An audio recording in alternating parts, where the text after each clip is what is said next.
Hey, it's Brad Willis, Executive Director of the Tennessee Sports Hall of Fame in Nashville. And it's my favorite time of year. The time of year where we get to tell individuals that they've been chosen for induction into the Tennessee Sports Hall of Fame. And what you're about to see, it was set up under false pretenses. But we told Olympic gold medalist Tianna Madison that she was being interviewed about her career in track and field alongside 2022 Tennessee Sports Hall of Famer Sharrieffa Barksdale.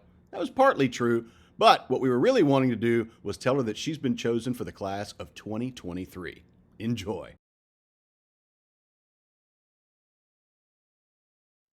Welcome into Spotlight on Sports, presented by the Tennessee Lottery. My name is Brad Willis, and today we're joined by two track and field legends, both VFLs, and really excited to have both Sharrieffa Barksdale and Tianna Madison joining us today. Good morning to both of you.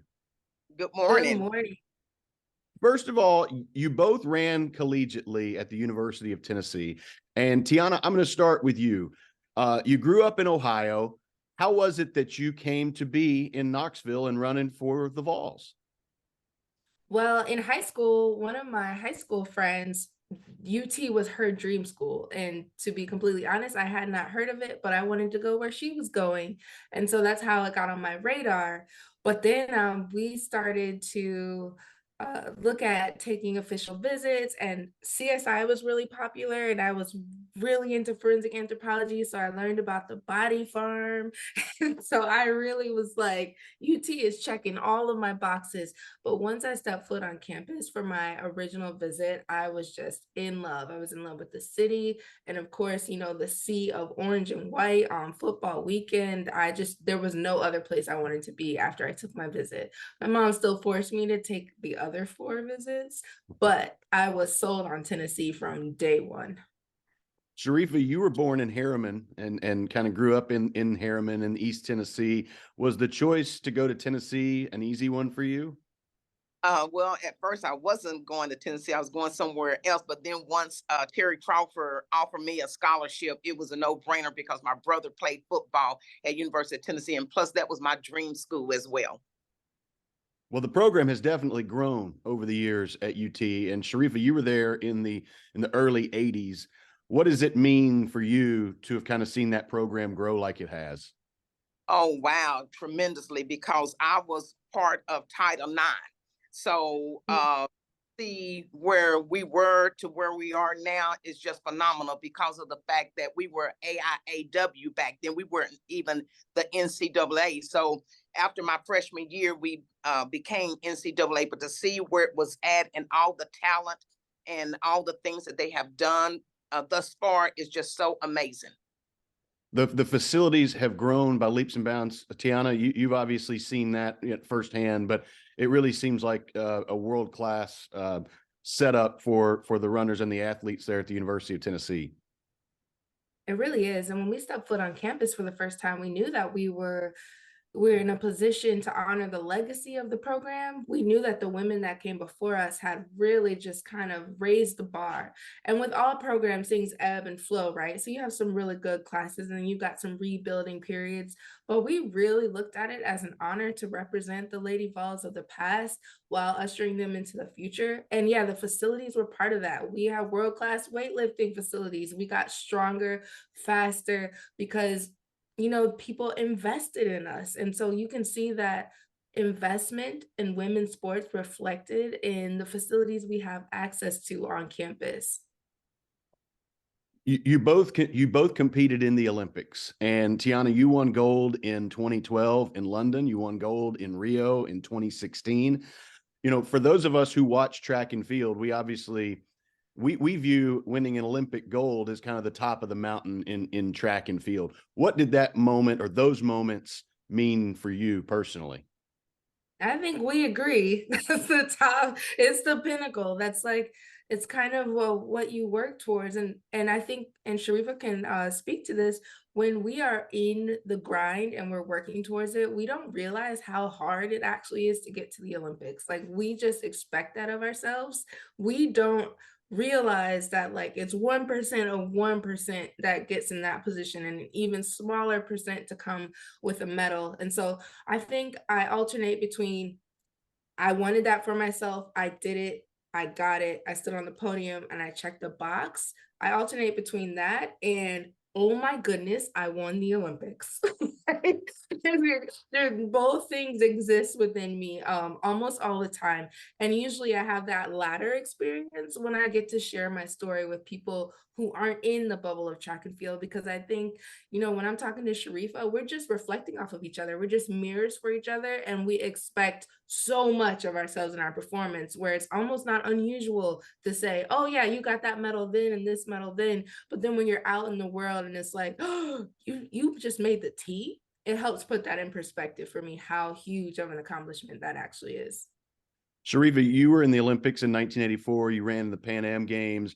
You continue to give back now through USA Track and Field. Talk about the kinds of things that you're doing now that kind of continue to give back to that sport.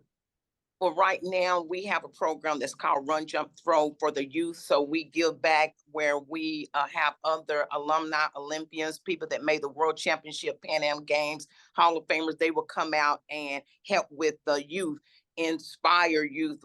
We go and we feed the homeless. We just did fed the homeless down in Orlando, Florida, and it was just so amazing because not only the alumni that came out, the elite athletes, that's the upcoming elite athletes, they were out there feeding the homeless. So we have those type of projects that's going on, but our main initiative is feeding the homeless. Tianna, your most recent Olympics, 2016. You're still very young, and so you've got like all this life ahead of you. Do you look at that as like the doors that can continue to open for you throughout the rest of your life, just because it's such an accomplishment, but it's also a great talking point for you to be able to inspire future athletes, but you personally, as you continue to open doors throughout careers and things throughout your life, does the Olympics part of that really kind of help you as you continue to live your life? First of all, thank you for saying I'm young. I appreciate that. Far. But but that's an excellent question, because I remember standing on the runway of the long jump for the sixth round of the long jump in Rio. I'd already won. And so I knew that I was the Olympic champion and I was about to take my final jump, kind of just basking in that moment. And one of the first thoughts I had was, now I can publish my ebook for athletes because now they'll believe me. And I remember that I felt like, okay, now I can mentor because I have the medal to back up everything that I've been trying to tell them. And so, yeah, I understood even in the moment that being at the Olympics was a launching pad for the other things that I wanted to do. And often that enters a room before I do. Like, people know I'm coming before I even enter the room because, oh, there's an Olympian on the panel, or like something is happening. And so, yeah, I'm committed to, it's a part of my story. Obviously, it's something that I have done, and I work really hard to not let that be the totality of who I am. But I appreciate the platform and the megaphone at times that having had that experience has given me. Yeah, I bring that up because I kind of view Sharrieffa, I kind of view you in the same way. So like when you're, the bulk of your running career was over, you seem to have kind of catapulted that into, your work with US Track and Field and all that. And in fact, doing some research, you were inducted last year in the Tennessee Sports Hall of Fame. What was that experience like for you last year? Oh my God, it was like making the Olympic team, because to actually, when I got the news and stuff, and to actually be there and be inducted amongst the greatest of the great, and to actually walk there, it was to the point that I was so overwhelmed that I got sick. But it was just, it's such an honor to again be inducted with the greatest. You talk about the great people that's been inducted into the Hall of Fame. Tianna, recently it was announced that you are being inducted into the Tennessee Athletics Hall of Fame. Congratulations on that honor. Thank you. Thank you. Yes, I'm thrilled. I guess I should tell you a little bit of a secret, Tianna, because I'm actually only a part-time podcast host. Really, the reason that I'm here today is because, and the reason that Sharrieffa is here today, I'm the executive director of the Tennessee Sports Hall of Fame in Nashville. And Sharrieffa is here today to kind of help me tell you a little bit about something that's going on, that our board of directors has also chosen you for our Hall of Fame in Nashville. And that I wanted to tell you today that we're excited to welcome you to the Tennessee Sports Hall of Fame class of 2023. Yeah. Oh my goodness, I almost cussed. That was so happy. Thank you so much for this honor. Oh my goodness. Oh my goodness. Y'all fooled me. Congratulations. Congratulations is you when you get there, it's going to be such a feeling that you would have never experienced, but you will say this is almost like the Olympic Games. I'm telling you. I mean, so congratulations, you so well deserved, and I'm so glad to have been a part of this to announce you. Oh my goodness, Brad, Sharrieffa. My heart, like, thank God I'm healthy, because I would have had a heart attack on Well, Zoom. Oh my goodness, thank you so much. we wanted to take the opportunity. Sharrieffa joined our family last year, and we were thrilled to have her. When our board of directors selected you for this year's class, I reached out to her, and she jumped at the chance. She mentioned you guys were sorority sisters, and she would be very excited about sharing the news with you. And so we're kind of in the process of rolling out our 2023 class, and think that you're incredibly deserving, and really wanted to just tell you congratulations. We're thrilled that you're part of it, and we're looking forward to having you in Nashville this summer to celebrate you and your fellow inductees. Oh my goodness, I cannot wait. I love Nashville. Thank you so much. I'm so honored.